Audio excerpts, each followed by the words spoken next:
श्री शिव गौरी गणेश श्री सीताराम जी हनुमंत लाल को प्रणाम करके आज भगवान श्री राम के अद्भुत चरित्रों का वर्णन जो किया नहीं जा सकता, लेकिन फिर भी उसका प्रयास करेंगे। श्री वाल्मीकि रामायण और रामचरितमानस को आधार बना करके उसी के माध्यम से कथा के प्रयास से हम भगवान श्री राम की आराधना करेंगे। तुलसीदास जी ने भी जो श्री रामचरित्र का वर्णन किया है वो प्रयागराज और माघ महीने को आधार बना करके किया है। उन्होंने कहा है, भरद्वाज मुनि बसहि प्रयागा, तिनहि राम पद अति अनुरागा, तापस समदम दया निधाना, परमारथ पथ परम सुजाना। इतना सुंदर वर्णन किया है। सर्वप्रथम उन्होंने याज्ञवल्क्य जी और भरद्वाज जी का संवाद कहा है। उस संवाद के अंतर्गत उन्होंने भरद्वाज जी का जो परिचय दिया है बड़ा ही सुंदर परिचय है। उन्होंने कहा है कि भरद्वाज जी प्रयागराज में विराजमान रहते हैं और भगवान श्री राम के चरणों में उनका बहुत ही अनुराग है। और क्या है, वो बहुत बड़े तपस्वी हैं और अपनी इंद्रियों को निग्रह करके बहुत ही करुणा निधान है। और परमार्थ के लिए तो जो मार्ग है उसमें तो वो बहुत चतुर हैं, बहुत अपने आप को परमार्थ के लिए ही शरीर धारण किया है, ऐसा तुलसीदास जी कहते हैं। फिर उसके बाद में उन्होंने माघ महीने का बहुत सुंदर वर्णन किया है। माघ महीने में क्या है, माघ मकर गत रवि जब होई, तीरथ पति ही आवे सब को ही, और देव दनुज किन्नर नर श्रेणी, सादर मज्जहि सकल त्रिवेणी। तुलसीदास जी ने कहा है कि माघ के महीने में भगवान सूर्य नारायण जब मकर राशि पर आते हैं उस समय तीर्थराज प्रयाग में सब लोग आते हैं। क्यों आते हैं, कैसे आते हैं? देव दनुज किन्नर नर श्रेणी, वहाँ देवता भी पहुँचते हैं, दैत्य भी पहुँचते हैं, किन्नर भी पहुँचते हैं और मनुष्यों की तो सभी श्रेणियाँ पहुँचती हैं, सब पहुँचते हैं। और वहाँ आदर पूर्वक स्नान करके अपने आप को धन्य मान करके और बहुत ही उन सबको अच्छा लगता है। भगवान श्री वेणी माधव को पूजन करके अक्षय वट जहाँ स्थापित है उसको स्पर्श करके और उनके शरीर बड़े पुलकित हो जाते हैं, बड़े प्रसन्न हो जाते हैं। वहीं पर भरद्वाज जी का भी बहुत ही सुंदर आश्रम है और उस आश्रम में सभी ऋषि मुनि जो स्नान करने के लिए आते हैं वो वहाँ पहुँचते हैं और उन सब को बहुत ही अच्छा लगता है, सबका मन प्रसन्न हो जाता है।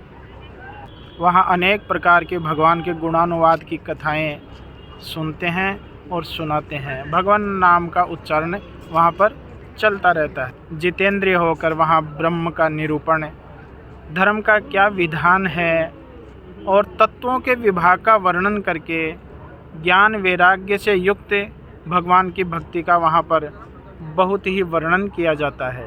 पूरे माघ महीने में वहाँ स्नान करते हैं, कथा सुनते हैं, सुनाते हैं और ऐसा हर वर्ष होता है।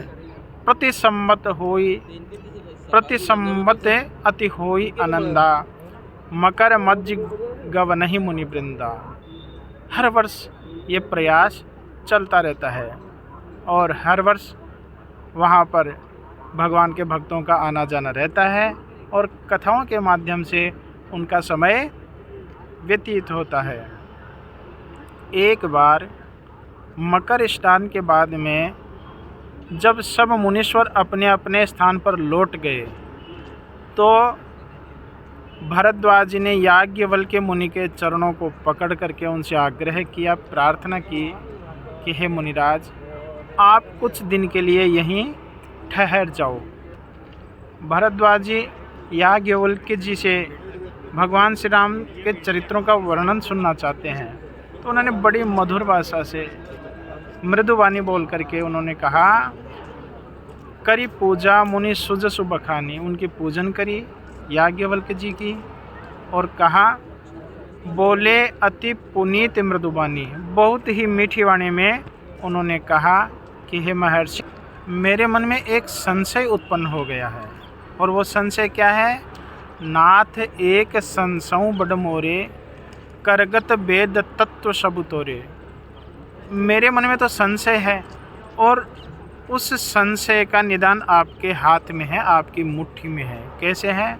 क्योंकि जितने भी वेद पुराण हैं वो सब आपकी मुट्ठी में हैं।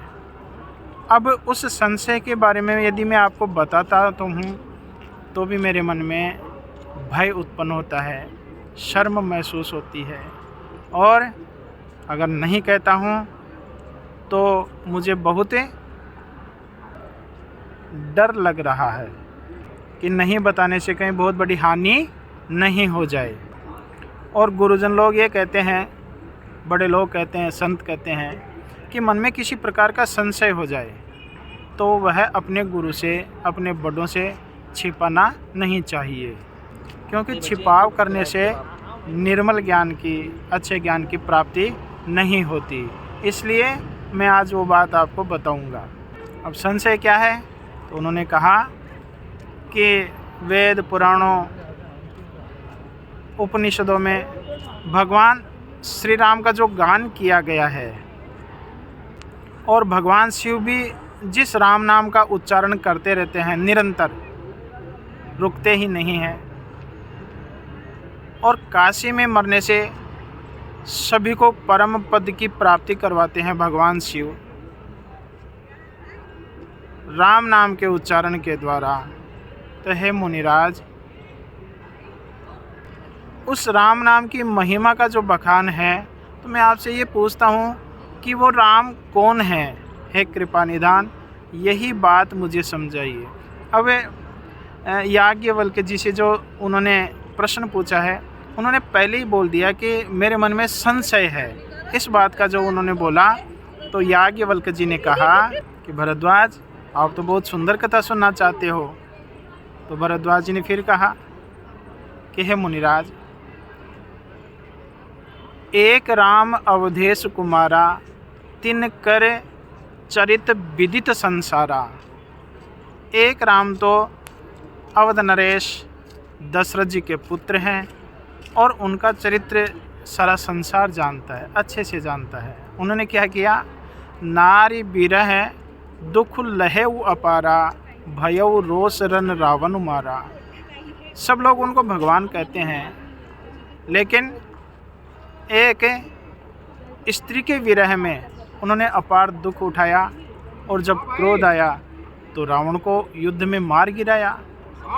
अब ध्यान देने की बात यह है कि आज भी लोगों के मन में इस प्रकार की चर्चा होती है कि वो तो भगवान थे, वो चाहते तो अपनी स्त्री को नहीं बचा सकते थे, क्या रावण ले जा सकता था?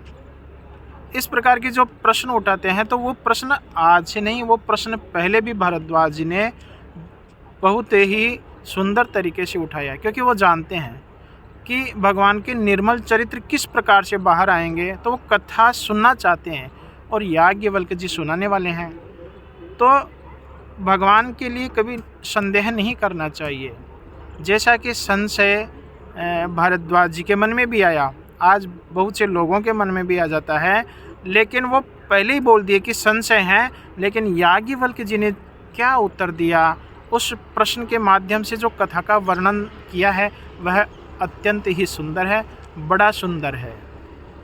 तो वो कहते हैं कि हे प्रभु, क्या वही राम है या फिर कोई दूसरे राम है जो शिव जी जपते हैं?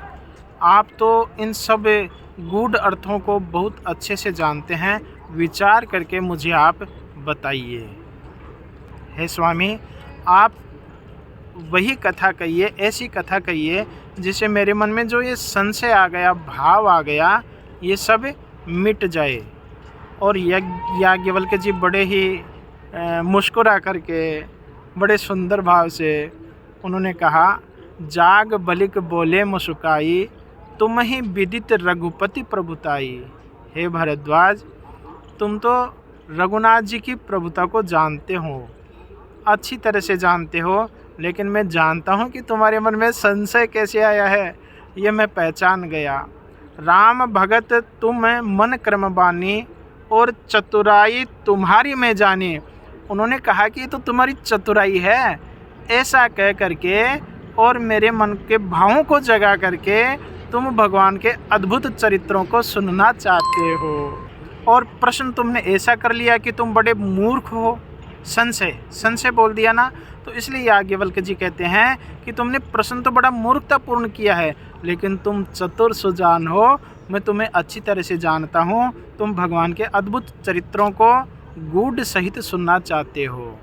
पर मैं तुम्हें बहुत सुंदर कथा सुनाऊंगा जो बड़ा भारी अज्ञान दूर करता है, और भगवान के निर्मल चरित्रों को सुन करके मन में उत्साह वर्धन हो जाता है और भगवान की भक्ति नृत्य करती है।